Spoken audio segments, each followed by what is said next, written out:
As the oil pours out, the flammable vapor is ignited by the sparks in the buckling hull. Fire shoots out and begins to spread. During the 1960s, as the demand for oil grew in Europe, the petroleum industry realized it would be more economical to transport oil from the Middle East to Europe using ultra-large crude carriers or supertanker vessels.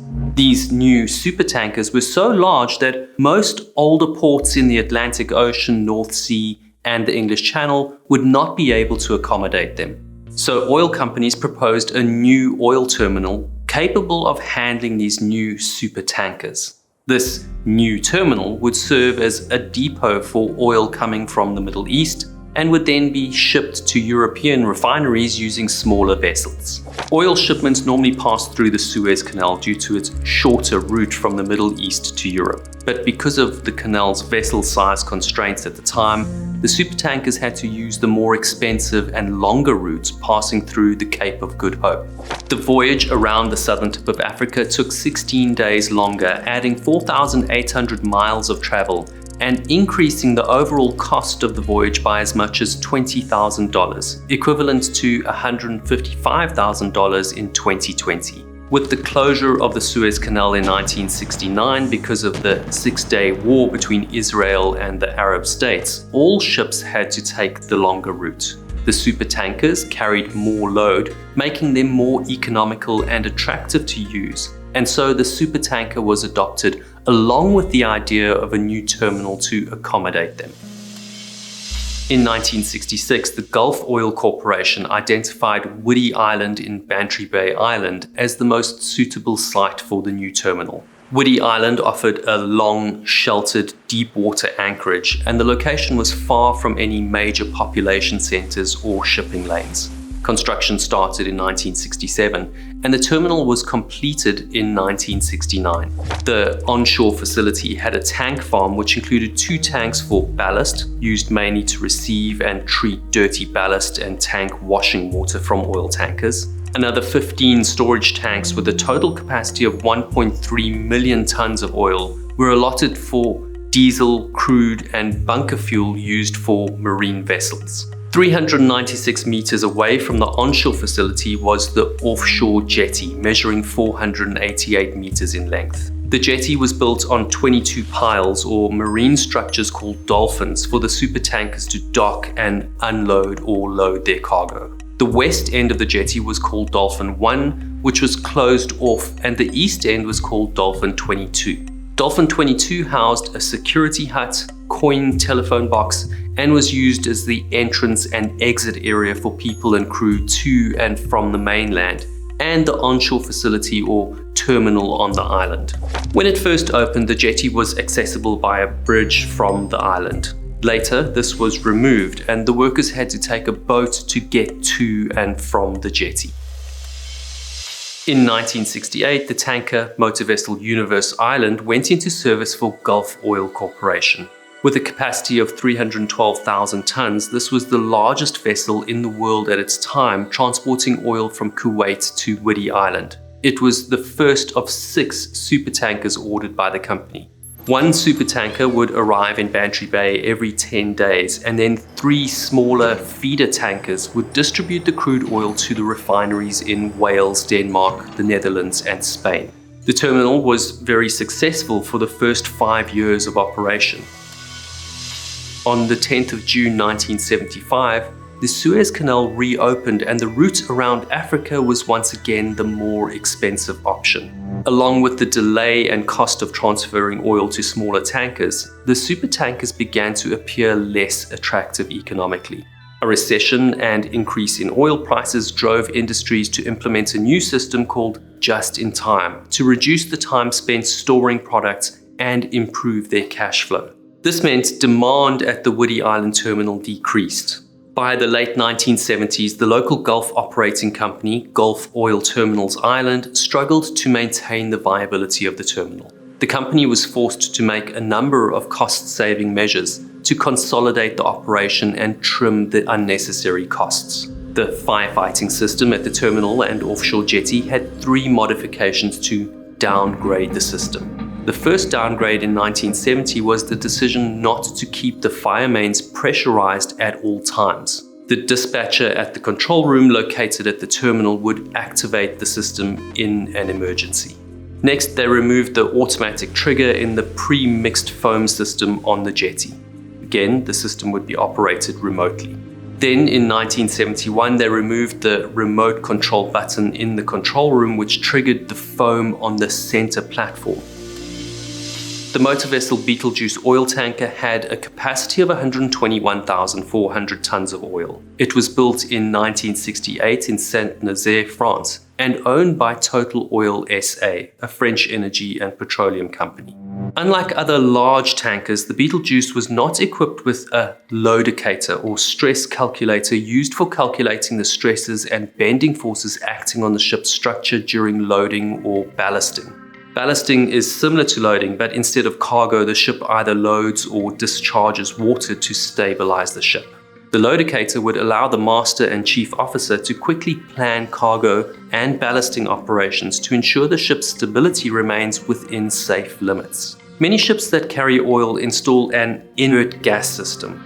Most gas associated with oil or fuels is flammable. An inert gas system is used to pump inert or non-reactive gas like nitrogen or carbon dioxide into an empty tank or enclosed space, which forces out any flammable gas that could catch fire or cause an explosion.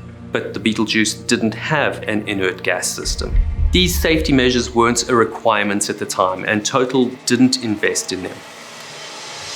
In 1977, Betelgeuse was dry docked for a special survey in Singapore.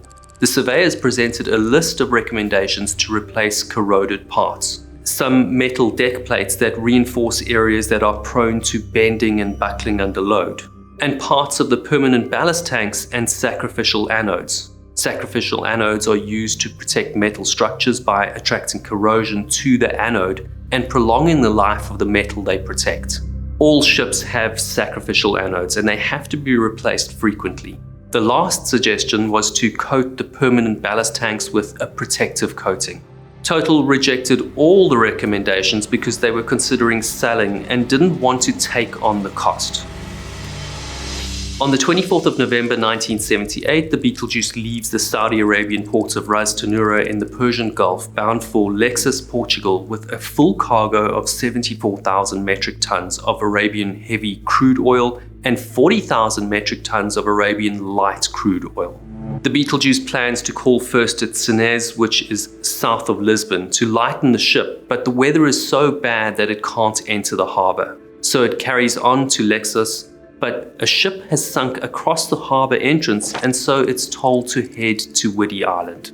The Betelgeuse sails for Bantry Bay on the 30th of December and encounters heavy weather in the Bay of Biscay. On its way, it reports an oil leak and is instructed to head to Brest, France at a reduced speed. Luckily, the crew find the leak and repair it. So the Betelgeuse continues on its course to Whiddy Island. On the 4th of January 1979, the Betelgeuse arrives in Bantry Bay. It has to wait to berth because its sister ship, the motor vessel Cassiope, arrived a few days before. It's the Cassiopei's last voyage. It's been sold for scrap and is going to Taiwan to be broken up. On Saturday, the 6th of January at 2000, the Betelgeuse completes berthing at the offshore jetty in around 30 meters of water. The pollution control officer completes the Gulf oil safety checklist on board the vessel, which is required before discharging its cargo. At 23:15, the Betelgeuse starts unloading its 114,000 metric tons of crude oil, which should take 36 hours. On Sunday the 7th of January, some of the crew goes ashore to Bantry Town and expect to be back before midnight. During the day, two surveyors acting for two different prospective buyers of the Betelgeuse visit to assess the condition of the vessel. At 1800, the Betelgeuse completes the discharging of the Arabian heavy crude oil and prepares the remaining 40,000 metric tons of Arabian light crude oil. At 1835, the vessel begins ballasting or filling some of the center ballast tanks with water to compensate for the weight of the discharged cargo and to help stabilize the ship. The surveyors leave the vessel and return to the mainland, and the crew arrive back from their trip to Bantry. On board the Betelgeuse are 41 crew members. the baker's wife, a harbour pilot, and the cargo inspector. In the evening at 2000, the Gulf oil workers begin their night shift, 5 at the terminal and 6 on the jetty. The dispatcher, John Connolly, heads to his post at the terminal's control room. The control room has an unrestricted view of the well-lit jetty and the tanker, so Connolly can easily see all the activity at the jetty. At 2300, the crew notice that the trim and list of the vessel is still not sufficient, so they have a discussion about the ballast. The Betelgeuse has no loadicator to help the master and chief officer calculate the stress and distribution of cargo or ballast on the vessel accurately. At 2330, the crew add ballast to the permanent or dedicated ballast tanks to correct the tanker's trim and list. They're not aware of how corroded the vessel's permanent ballast tanks actually are. As the center and permanent ballast tanks fill with water, the weight shifts and concentrates at the center of the ship, and the vessel begins to sag. The stress builds up amidship, and the badly corroded deck plates and side shell plating begin to buckle. The hull tears apart, exposing live wires. Oil begins to seep from the ruptured storage tanks. Because the Betelgeuse is not equipped with an inert gas system, sparks from the severed electrical cables ignite flammable vapors escaping from the oil pouring out the ruptured tanks. As the vessel's back breaks, a small fire shoots up from the center of the ship at 0031. Large quantities of oil pour out on either side of the vessel and ignite at around 0040. Thick, heavy smoke billows across the center platform, forcing the jetty crew to run for cover. Because the fire main is controlled by Connolly at the control room, the jetty crew can't access the water and foam to put out the fire. Over the radio, the crew on land hear the calls for the safety boats and for the fire hydrants to be turned on. They call the control room, but there's no answer. The dispatcher, John Connolly, has left the control room. Just before 0045, 15 minutes after the first sparks, Connolly sees the flames when he returns to the control room. He immediately activates the fire pumps to operate the firefighting equipment on the jetty. He also attempts to close the emergency block valves to cut off any supply of oil from the ship to the jetty, but the kill switch doesn't work. He phones Gulf Oil's operations manager to report the emergency and then makes a radio control to the rescue boat, the Denmark, to pick up the men stranded on the jetty. The radio control is overheard by nearby boats, the Snave and Bilboa, who quickly respond to the emergency. Connolly also calls the pump men stationed at the powerhouse to go to the jetty and do what they can to help. In the excitement, he forgets to sound the siren either on the Gulf Oil building or at the jetty. Over at Bantry Police Station, the Irish police, or Garda, are alerted to the emergency and can see the fire from their station. The officer on duty tries to call Gulf Oil's control room but can't get through because the lines are busy. At 0050, there's a series of smaller explosions in the port and starboard permanent ballast tanks. The pollution officer at the jetty begins pleading with Connolly on the radio to hurry up with the rescue boat. Connolly reassures him that the rescue boat is on the way to pick them up.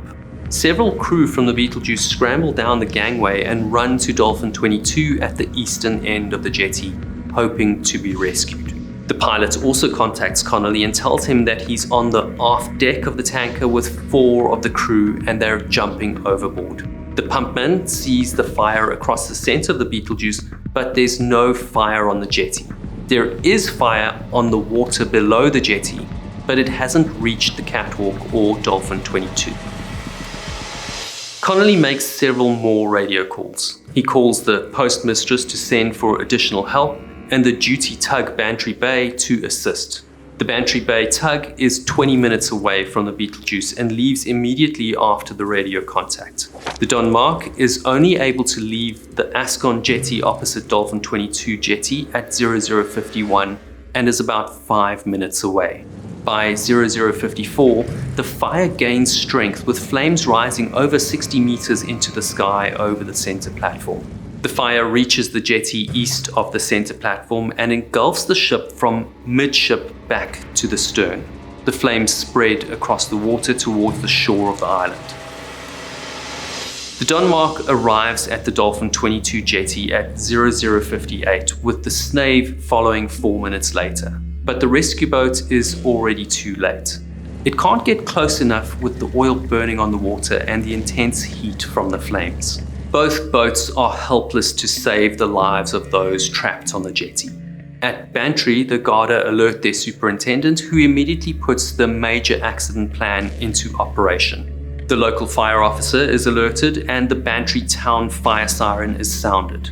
The fire services at Dunmanway and Skibbereen, the nearby counties, are also alerted. At 0106, a rumbling, cracking noise is heard from the Beetlejuice, followed by a massive explosion of the center ballast tanks.